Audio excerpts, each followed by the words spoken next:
안녕하세요. 복 많이 받으세요. 하나님께서 우리가 그동안 알지 못하고 살았던 그 영의 세계에 대한 것을 깨우쳐 주기 위해서 이 성경을 주셨고, 이 성경 말씀을 절대 사람의 어떤 생각이나 또 지혜로서 더하지도 말고 빼지도 말라는 당부의 말씀을 마지막 계시록 22장에 기록하고 있습니다. 골로새 1장 26절의 말씀을 보면 만세와 만대로부터 오므로 감추었던 하나님의 비밀인 그리스도를 깨닫는 것, 이것이 이제 이 성경 66권 가운데 가장 위대한 수수께끼라고 이렇게 표현되어 있습니다. 자, 그렇다면 그리스도 안에는 아버지에 대한 내용만 있었던 것이 아니었습니다. 로마서 5장의 말씀을 보면 어떤 내용이 있죠? 아담은 오실 자의 표상이라고 했습니다. 아담이 표상하고 있는 인물이 그리스도에 대한 내용이라면 원래 하나님께서 아담만 창조하시고 끝냈습니까? 아니죠. 그 아담을 깊이 잠들게 한 연후에 갈빗대를 취해서 누구를 창조해냈습니까? 모든 산자의 어머니라고 하는 하와의 존재를 출현시키십니다. 이런 어떤 모든 문제들이 결국 성경 66권에 그냥 그렇게 기록된 것이 아니더라는 것입니다. 전부가 보면 그 속에 하나님께서 우리 인류에게 가르치시고 싶은 하나님의 어떤 의도가 담겨져 있습니다. 그런 것을 이제 이해하지 못하다가 보면 결국 두 번째 이 땅에 오신 그리스도도 영접하지 못하고 하늘 어머니의 내용도 영접하지 못하고 아버지 어머니를 모르다 보니까 형제 자매들도 알지 못하고 결국은 어떻게 해야 우리가 죄 사함 받고 잃어버린 천국을 다시 회복할 수 있을까? 그 길도 알지 못하고 영원한 멸망으로 자기에게 주어진 인생이라는 그 시간 속에서 결국은 아무것도 찾지 못한 채 끝을 냅니다. 굉장히 불행한 인생이죠. 잘 먹고 살아도 못 먹고 살아도 뭔가 누리고 살아도 누리지 못하고 살아도 우리에게 주어진 어떤 삶의 그 시간은 거의 비슷합니다. 그러나 문제는 히브리서 9장 27절의 말씀과 같이 한 번 죽는 것은 사람에게 정하신 것이지만 그 후에 무엇이 있다고 했습니까? 심판이 있다고 하지 않았습니까? 심판하면 다른 말로 표현하면 재판인데요. 아무 문제 없이 사는 사람을 재판하는 그런 일이 있습니까? 없거든요. 그럼 온 인류가 재판을 받아야 되는 일을 저질렀다는 것입니다. 그래서 성경은 우리 모든 인류가 죄 아래 갇힌 바 되었다. 다시 말해서 죄인이라는 얘기입니다. 반드시 심판이라는 단계를 한번 모두가 거쳐야 된다고 되어 있습니다. 그럼 그동안 우리가 이 땅에서 뭘 하고 살았고 뭘 깨닫고 누구의 말씀을 준행하면서 살았는가 하는 이 모든 것이 결국 재판의 가장 중요한 내용이라고 볼 수 있겠습니다. 그래서 성경은 행한 대로 어떻게 한다고 했죠? 갚으리라고 이렇게 말씀을 주지 않았습니까? 그리고 이 땅에서 하나님을 만나서 그 가르침을 따르면서 속죄와 회개의 그 삶을 살게 될 때에 하나님께서는 영원한 천국을 우리에게 다시금 돌아올 수 있는 길을 열어주시겠다고 하지 않았습니까? 그래서 우리가 하나님의 비밀인 그리스도를 깨닫고 하나님의 비밀인 성령과 신부를 깨닫고 하나님께서 우리를 구원해 주기 위해서 두 번째 이 땅에 오셔서 가르침 주신 모든 그 가르침을 절대적으로 받아들여서 새롭게 거듭날 수 있는 여러분과 제가 반드시 되셔야 되겠습니다. 사람들은 뭘 위해서 살아야 되는지를 모르기 때문에 그냥 새끼 양식 해결하기 위해서 직장을 다니고 물론 그런 건 얼마든지 해야 되겠지만 그 일만을 위해서 우리가 태어났다면 우리 인생이 얼마나 불쌍하고 비참합니까? 절대 그것만을 위해서 이 땅에 태어난 것이 아닙니다. 그 근본을 알게 될 때에 우리가 왜 하나님 안에서 신앙 생활을 열심히 또 해야 되는가 하는 거기에 대한 답을 우리가 얻을 수 있지 않겠습니까? 그래서 오늘 성삼위일체와 그리스도라는 주제를 가지고 하나님 말씀 한번 살펴보도록 하겠습니다. 성삼위일체에 대한 이 부분은 많은 사람들이 항상 질문해오는 내용 중에 한 부분입니다. 성삼위일체를 이해하지 못하는 사람은 성경을 수천 번, 수만 번 보더라도 이해가 안 됩니다. 왜 이해가 안 되는지 아십니까? 이사야 43장 내용을 보면 나 여호와 외에는 구원자가 없다는 말씀이 있습니다. 사도행전 4장 11절을 보면 예수라는 이름 외에는 다른 구원자가 절대 있을 수 없다. 예전에 있었던 얘기입니다. 이 두 내용을 가지고 와서 질문을 하는 겁니다. 목사님, 도대체 누구를 믿어야 됩니까? 여호와 하나님을 믿어야 됩니까? 예수님을 믿어야 됩니까? 성경은 똑같은 성경인데 여기는 여호와 외에는 구원자가 없다고 하시고 저기는 예수 외에는 구원자가 없다고 하시니 도대체 누구를 믿어야 내가 천국 갈 수 있습니까? 말이죠. 이런 모든 문제들이 결국 성삼위일체라는 이 내용을 잘 이해하지 못하는 데서 오는 혼돈이라고 볼 수가 있겠습니다. 이 성삼위일체 여러분들도 한번 진중하게 살펴보셔야 됩니다. 성경을 통해서 과연 그러한가 확인을 해볼 필요가 있지 않겠습니까? 그래서 오늘 여러분과 더불어서 이 문제에 대해서 하나님의 그 뜻을 찾아보도록 하겠습니다. 먼저 성삼위일체라는 단어에 대해서 잠시 이해를 해보면 성삼이라고 하는 것은 거룩한 세 자리라는 의미가 되겠습니다. 위자가 그 자리 위자를 쓰니까 말이죠. 성부이신 아버지 하나님, 성자이신 아들로서의 섭리하시는 하나님, 그 다음에 성령으로 섭리하시는 하나님에 대해서 성경은 설명하고 있습니다. 이것을 이해해야 성경 66권이 눈에 보이기 시작합니다. 그걸 알지 못하고 그냥 소설처럼 성경을 읽으려고 하면 성경은 어떤 부분은 예언서가 있고 어떤 부분은 또 시적인 어떤 내용들이 있고 또 어떤 부분은 역사적인 부분이 있고 도대체 알쏭달쏭할 수밖에 없습니다. 그래서 성삼위일체에 대한 정확한 개념을 가졌을 때 성경이 내게 대하여 증거하는 것이로다 하신 예수님의 말씀의 뜻을 우리 모두가 정확히 이해할 수가 있고 왜 이사야서에는 여호와 외에는 구원자가 없다고 하셨고 사도행전 4장에서는 예수 외에는 구원받을 다른 이름이 없다라고 하셨는지 그 자체로 본다면 벌써 성경은 모순이 됩니다. 그렇게 기록되어 있다면 도대체 어떤 하나님을 믿어야 내가 구원받고 천국 갈 수 있겠느냐 말이죠.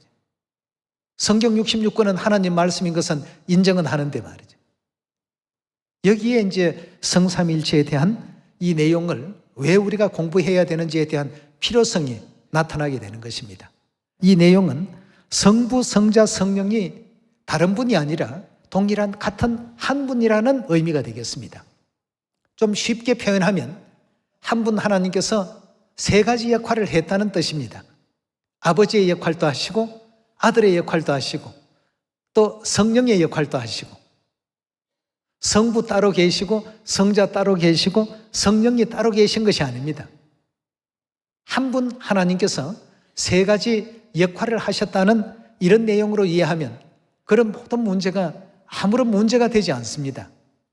한 분이 성부 시대는 여호와라는 이름으로 알려졌고 성자 시대는 예수라는 이름으로 알려졌고 이 마지막 성령 시대는 새 이름 안사홍님으로 알려졌을 뿐입니다. 생활 속에서 물을 한번 생각해 보시면 좀 쉽게 이해가 될 것입니다. 액체 상태에 있을 때에는 이름은 물이라고 합니다. 그러나 이것이 100도 이상으로 끓인 물이 될 때에는 기체 상태로 공기 중에 날아가 버립니다. 증발되어 버리는 어떤 현상이 일어나기 때문에 그 이름을 물이라고 하지 아니하고 수증기라고 이렇게 표현합니다. 그러나 성분은 어떻습니까? 물의 성분 그대로 똑같습니다. 형태만 변해서 수증기가 되는 것입니다. 0도 이하로 그 물을 얼려보게 된다면 얼음이 됩니다. 형태는 달라졌지만 그 속에 있는 모든 성분은 어떻습니까? 물과 그대로 동일합니다. 그러나 형태와 그 이름은 바뀌게 되죠. 얼음이라는 다른 이름을 가지게 됩니다. 수증기나 물이나 얼음이나 형태와 이름은 다르지만 가지고 있는 근본 원소는 동일합니다. 이와 마찬가지로 성부 여호와 하나님, 성자 예수 그리스도, 성령 새 이름 안상홍님 다 동일하신 같은 한 분이십니다. 예. 안상홍님께서 3,500년 전에 홍해를 가르신 그 일을 행하실 때 여호와라는 이름을 썼습니다. 2000년 전 베들레헴에 탄생하시고 나사렛에서 자라나시며 그 초대교회 형성하시고 새 언약의 복음을 선포하실 때 예수라는 이름을 사용하셨습니다. 다른 분이 아니시고 같은 분이신데 이름을 각각 달리 부르셨던 것 뿐입니다. 요즘 이름이 좀 좋지 못하신 분들 다 개명을 하지 않습니까? 이름이 바뀐다 해서 그 사람 자체가 바뀝니까? 아니지 않습니까? 이걸 우리가 이해해야 여호와 하나님이 하신 일이 예수님이 하신 일이고 예수님이 하신 일이 새 이름 안상홍님이 하셨던 일이구나. 그 이름이 다르다고 다른 분으로 보시면 안 됩니다. 다 동일한 같은 한 분이십니다. 성경이 오늘 여러분들에게 이 모든 문제들을 보여주시게 될 것입니다. 자, 우리 그 내용을 한번 성경을 통해서 확인해 보도록 합시다. 빌립보서 2장입니다. 2장 5절입니다. 너희 안에 이 마음을 품으라 곧 그리스도 예수의 마음이니 그는 여기서 그라고 하는 것은 바로 위에 나오는 그리스도 예수를 얘기합니다. 그는 근본 하나님의 뭐라고요? 여기서 말하는 하나님은 어떤 하나님을 얘기하는 것입니까? 여호와 하나님의 본체시라고 했습니다. 누가 말입니까? 예수님이. 바로 예수님과 여호와 하나님이 동일한 같은 한 분이신데 3,500년 전 성부 시대 때 사용하신 이름은 여호와셨고 성자 시대에 오셔서 예수라는 이름을 쓰시고 그리고 마지막 성령 시대에는 예수님의 새로운 이름으로 두 번째 나타나셔서 인류에게 구원을 베푸실 것이다 말이에요. 성경 전반이 설명하고 있는 내용이 바로 그러합니다. 이름이 다르다고 하나님이 여호와 하나님 따로 계시고 예수님 따로 계시고 새 이름 성령 하나님이 따로 계신 것이 절대 아닙니다. 그러면 성삼위일체라는 단어 자체가 잘못된 것이죠. 성삼위가 일체라고 하는 것은 몸이 하나라는 얘기입니다. 몸이 하나면 한 분이라는 얘기죠. 이사야서 9장을 또 한번 보도록 하겠습니다. 이사야서 9장 1절부터 예수님의 탄생에 대한 여러 가지 예언들을 많이 주시고 6절의 말씀 보시면 이는 한 아기가 우리에게서 낳고 한 아들을 우리에게 주신 바 되었는데 여기서 아기 아들은 예수님을 뜻하고 있죠. 그 어깨에는 정사를 메었고 그 이름은 기묘자라 모사라 기묘자 모사 다 예수 그리스도에 대한 표현입니다. 그 다음 보니까 그 한 아기가 누구라고 했습니까? 전능하신 하나님이라. 그 다음에 또 뭐라고 했죠? 영존하시는 아버지라고 했습니다. 영존한다는 뜻은 영문 성경에 보면 everlasting이라고 이렇게 표현되어 있습니다. 영원한 아버지입니다. 누가 말입니까? 태어난 이 아들이. 그렇다면 영으로 계셨던 여호와 하나님께서 육체를 입고 이 땅에 오셨을 때에는 예수라는 이름을 가지시고 아들로서의 사명을 감당하기 위해서 이 땅에 오셨다는 것입니다. 우리 인류의 구원을 위해서 그런 어떤 역할을 맡으시게 된 것입니다. 영원히 존재하실 아버지가 아들의 모습을 가지시고 이 땅에 한 아기로 태어났더라고 했습니다. 이 내용을 잘 이해를 하셔야 됩니다. 여기서 말하는 아기요 아들은 예수님을 뜻하고 있지 않습니까? 예수님의 근본이 빌립보서에는 누구라고 했습니까? 여호와 하나님의 본체셨다고 되어 있지 않습니까? 그럼 신약에서도 예수님의 존재를 그렇게 설명했고 이사야 선지자도 예수님 탄생 700년 전에 이렇게 예언을 했습니다. 여러분 이 두 성경절만 보더라도 더 이상 삼위일체에 대해서 왈가왈부할 필요가 있습니까? 여호와 다르고 예수님 다르다고 말할 수 있겠습니까? 그 영존하시는 아버지 하나님께서 아들의 역할을 위해서 예수라는 이름으로 이 땅에 탄생하시게 된 것입니다. 자, 이 문제에 대해서 사도 요한은 요한복음 1장에 이렇게 설명하고 있습니다. 요한복음 1장 1절의 말씀 보시면 태초에 말씀이 계시니라. 이 말씀이 태초하게 되면 천지 창조의 끝 초반부라는 얘기 아니겠습니까? 그 태초에 말씀이 계시니라. 이 말씀이 하나님과 함께 계셨으니 이 말씀은 곧 하나님이시라 하고 했습니다. 태초에 빛이 있으라 말씀하신 그분은 어떤 이름을 가진 하나님이십니까? 여호와 하나님이십니다. 2절의 말씀 보시면 그가 태초에 하나님과 함께 계셨고 만물이 그로 말미암아 지은 바 되었으니 지은 것이 하나도 그가 없이는 된 것이 없느니라. 분명히 만물을 지으신 그 하나님이라 하고 했습니다. 그 하나님을 다른 별칭으로 설명할 때 말씀이라 하고 이렇게 표현하고 있습니다. 자, 그 말씀 하나님께서 어떤 형태로 이 땅에 등장하시는지 14절의 말씀 보겠습니다. 14절의 말씀 보시면 말씀이 즉 1장 1절에 그 하나님이 뭐가 되었다고요? 육신이 되었다 하고 있습니다.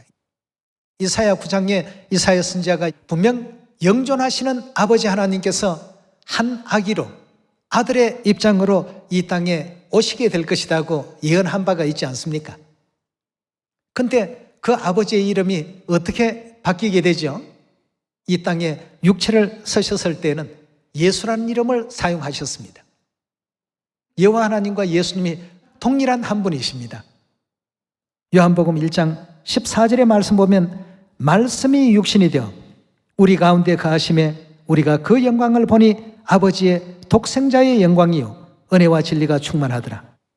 독생자는 누구를 가리킵니까? 예수님을 가리키고 있습니다. 예수님이 육신이 되어서 이 땅에 거하고 계시는 누구셨습니까? 태초에 말씀으로 계셨던 그 말씀 하나님 여호와셨다는 얘기입니다.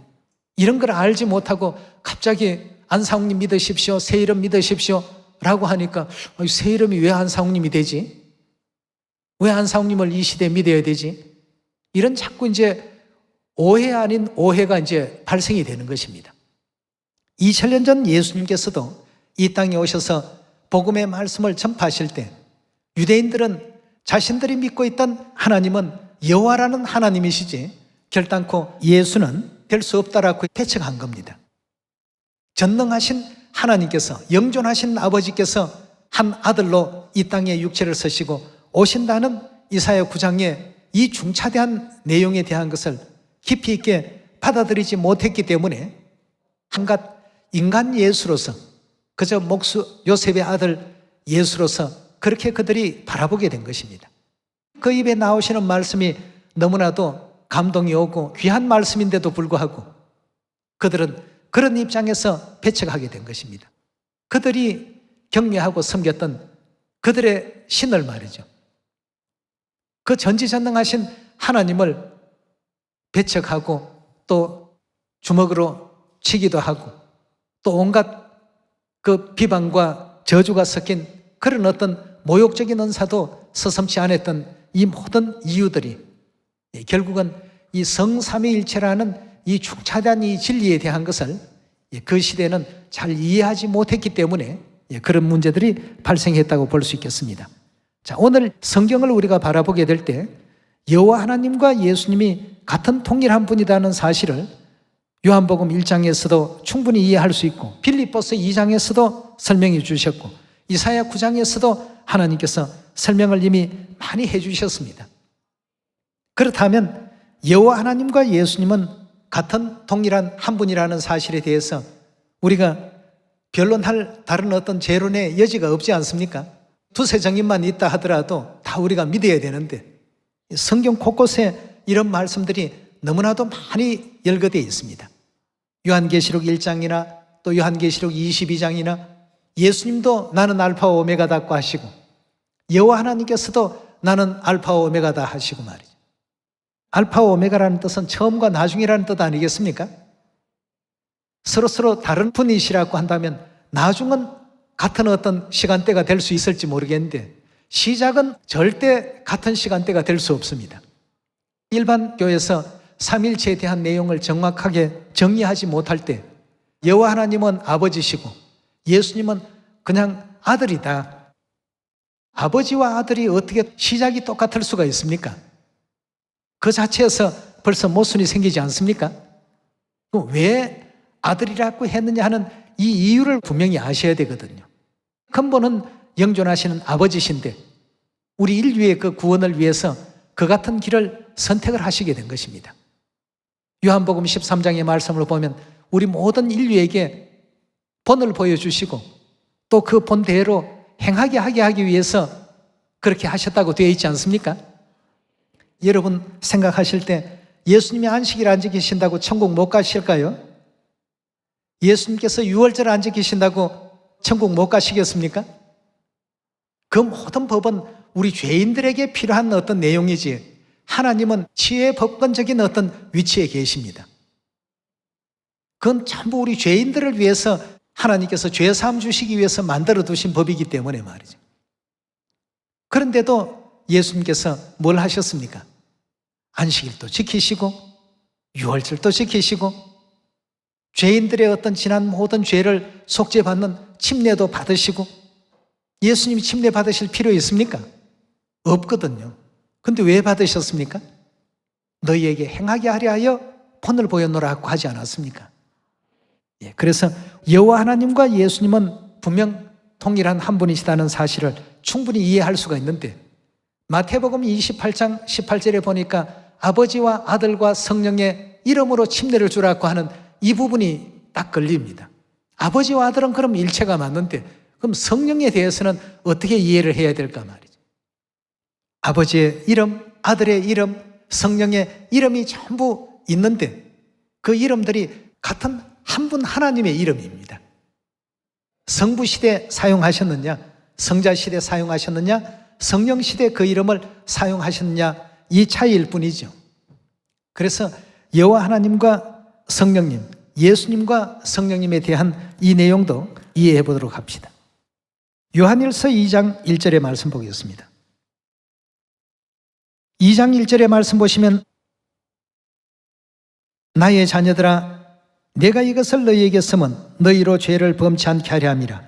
만일 누가 죄를 범하면 아버지 앞에 우리에게 누가 있다고요? 대언자가 있으니 그 대언자는 곧 누구라고 했습니까? 의로우신 예수 그리스도시라고 했습니다.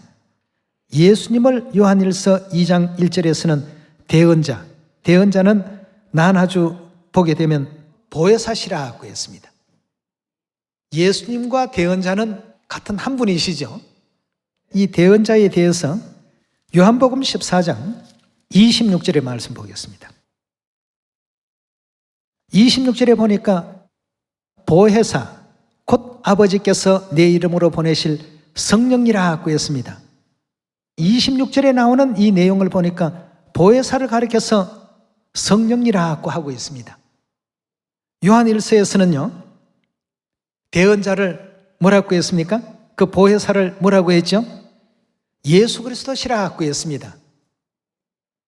요한일서 2장 1절의 말씀과 요한복음 14장 26절 두 장절을 비교해 볼 때에 결국 보혜사는 예수님을 뜻하고 있고 또 예수님은 곧 성령님과 같은 의미로서 이와 같이 기록되어 있습니다.